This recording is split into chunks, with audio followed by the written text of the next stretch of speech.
Namaskaram to all the dignitaries, musicians and rasikas gathered today here. What a special day it is.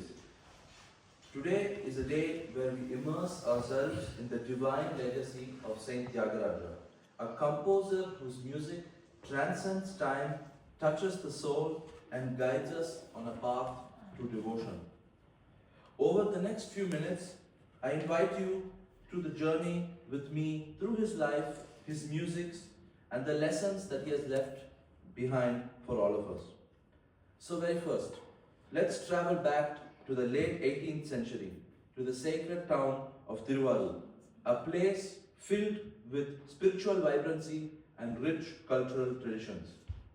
The town itself was famous for its magnificent temples, its connection to great composers. And it was here in 1767 that Kakarla Tyaga Brahmam, known to us as Saint Thyagaraja, was born. Thyagaraja was born into a Telugu-speaking Brahmin family devoted to Lord Rama. His father, Rama Brahmam, was a scholar, musician and astrologer, well versed in Sanskrit and the Vedas. He ensured that Thyagaraja was surrounded by sacred chants, scriptures and music from a very early age. Thyagaraja's mother, Sitamma, was equally devoted and instilled in him strong values of devotion and humility. Their home was simple but rich in tradition and spirituality, with frequent prayers and recitations of the Ramayana. The family's home often resonated with devotional songs and prayers, making devotion to Rama a natural part of Thyagaraja's upbringing. As a child, Thyagaraja showed an exceptional aptitude for learning, often reciting verses from the Ramayana and singing simple devotional tunes before he had any formal training. His grandfather was particularly instrumental in nurturing his love for Rama, telling him stories of Bhagavan's adventures and then leaving a lasting impression on the young boy's mind. When Thyagaraja was finally introduced to formal musician under Sonti Venkatramanayya, a court musician, it was as if destiny had aligned. Recognizing his students' all extraordinary talent, Sonti Venkatramanayya later invited Thyagaraja to perform at a king's court, a pivotal moment in a life that ultimately demonstrated Thyagaraja's unwavering devotion to Rama over material wealth. He quickly mastered the fundamentals, but what set him apart was not just his technical skill, but his emotional depth and his divine connection that infused into every single note. Even as a young student, his compositions weren't just exercises in melody. They were heartfelt expressions to his devotion to Lord Rama. This extraordinary combination of talent and bhakti was evident even in his earliest kritis, which captivated those around him and hinted at the musical genius he was destined to become.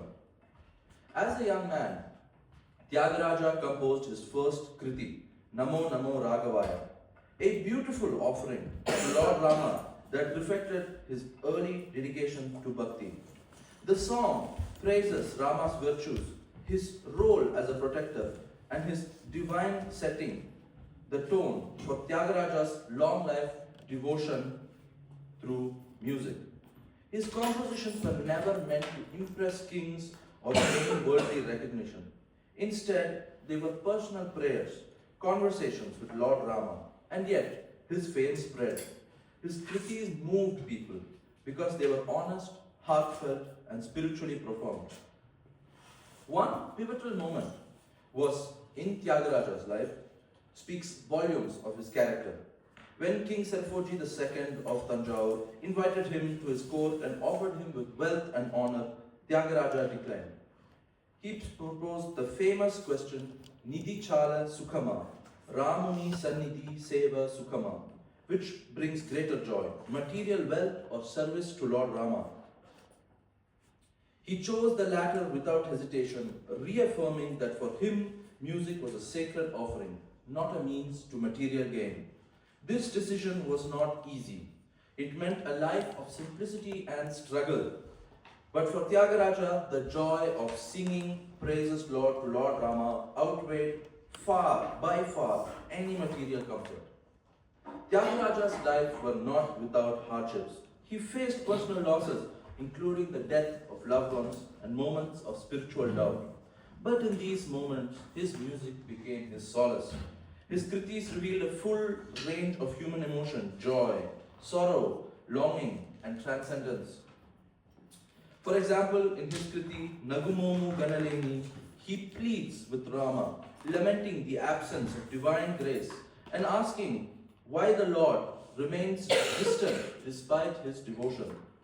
In this song, we see Tyagaraja not as an untouchable saint, but as a fellow human grappling with faith and seeking reassurance. Don't we all, at times, feel that same longings when our prayers seem unanswered?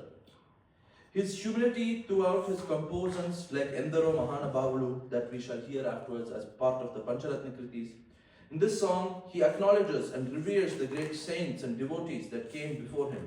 This Kriti reminds us the importance of humility and gratitude, values that Tyagaraja held dear.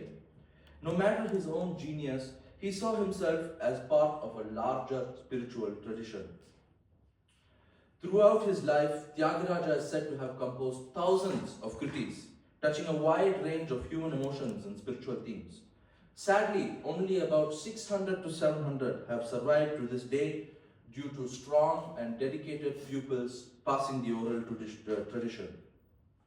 Some of his compositions were expressions of joy, while others, like the famous Paramatmudu in Raga Vagadishwari, is considered to be one of his final compositions before passing, reflect deep physical insight. In Paramatmudu, he shows us what he needs, and he shows us that the soul, the singing of the Supreme Soul, the Paramatma, being present in all beings, and calls for the unity and the oneness of the divine. Among these surviving gems is also the mesmerizing kriti Nada Lolude in Raga Kalyana Vasantam. This composition exemplifies Tyagaraja's ability to merge melody with meaning, painting a picture of blissful musical immersion. It also offers us a glimpse into Tyagaraja as a person, someone who found liberation not only through worldly achievements but also in the simple and in the divine, using and creating music. In Nada Lolude, Tyagaraja beautifully illustrates the profound connection between music and the divine, using vivid metaphors to express how music leads to spiritual elevations. The Kriti begins with the line Nada Lolude Brahmananda Mandave, which can be translated as in the flow of Nada, the bliss of the Brahman arises. These opening lines convey the idea that the vibrations of music are not merely sounds, but carriers of divine joy and enlightenment. Tyagaraja suggests that when one deeply immerses himself in music, it is as if the musician emerges with the universal consciousness, experiencing a bliss akin to liberation. Among his compositions, the many that have been listed, the Pancharatna Kritis stand out as the crown jewels. These 5 kritis, often referred to as the 5 gems, showcase the height of Tyagaraja's musical genius and devotion. The grandeur of Jagadananda Karaka portrays Lord Rama as the one who brings bliss to the universe. In Duduku Gala Nanne, Tyagaraja admits human flaws and seeks forgiveness. Sadinchine is celebratory, depicting Rama's greatness and victories. Kanakana Ruchira marvels at the beauty of Rama. And, as mentioned before, Endaro Mahanubhavulu ties together with the theme of humility and reverence for great souls. These masterpieces weren't created in grand courts, but often in an intimate settings in Tyagaraja's modest home in Thiruvayaru. Picture the scene, a humble room, an idol of Lord Rama, the scent of burning incense, and Tyagaraja seated, lost in music. His surroundings were simple, but his soul was immersed in the grandeur of devotion. Even when he traveled to places like Tirupati or Srirangam, the spiritual energy and those sacred locations found its way into his compositions. His music was deeply rooted in his experience, his surroundings, and his unwavering faith. As we reflect on Thyagaraja's life, first, what can we learn? His life teaches us that devotion transcends materialism. Thyagaraja's decision to prioritize spiritual fulfillment over wealth is a timeless lesson in seeking what truly brings happiness. Second, his humility is a reminder that even the most gifted among us can benefit from acknowledging the contribution of others. Through Endaro Mahanubhavalu, he teaches us to recognize that we are part of a continuum built on the wisdoms and efforts from those before us. Third is his persistence in devotion that shows us that spiritual growth isn't always easy. Even when he felt distant from Rama, he never stopped singing, never stopped praying. His faith was a journey, not a destination.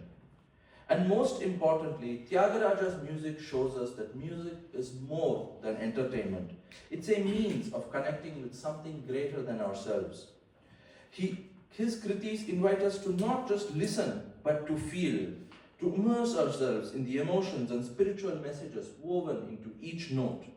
As we gather for the Thyagaraja Aradhana today here, let us remember that we are not only paying tribute to a composer, we are participating in a living tradition of devotion and artistic excellence.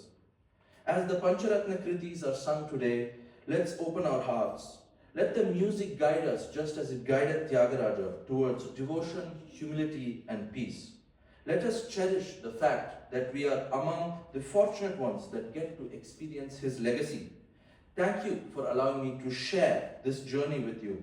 May the spirit of Thyagaraja continue to inspire us for generations to come. Thank you.